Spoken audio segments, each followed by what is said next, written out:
Kalau ada orang bilang yang penting masuk surga, bukan kaya. Aku mau nanya, kalau gitu dengan apa cara kamu masuk surga coba? Karena cara masuk surga itu zaman dulu ada 4. Kalau sekarang pasti berkembang, cuma gampangnya 4. Kata ulama, 1, cara masuk surga adalah dengan ilmu.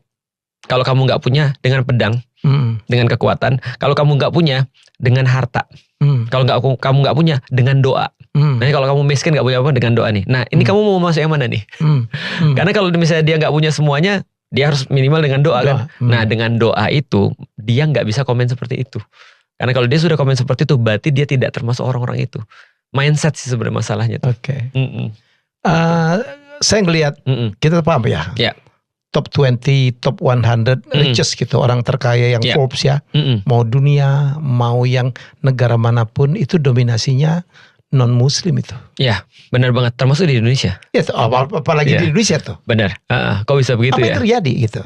Nah, kita udah bahas tentang masalah internal. Nah, sekarang kita bahas lagi kayak masalah eksternal kayak tadi. Iya, balik lagi kita. Secara internal, nggak ada yang memungkiri bahwasanya sepertinya orang-orang di luar Islam punya etos kerja yang lebih bagus daripada orang Muslim.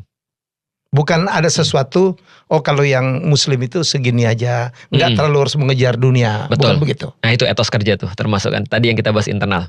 Tapi yang kedua, ada juga sebenarnya pengaruh yang sangat besar daripada pemerintah sebenarnya. Oke. Contoh misalnya yang paling nyata ya, yang aku sering bilang, yang terpampang di akte kelahiran kita.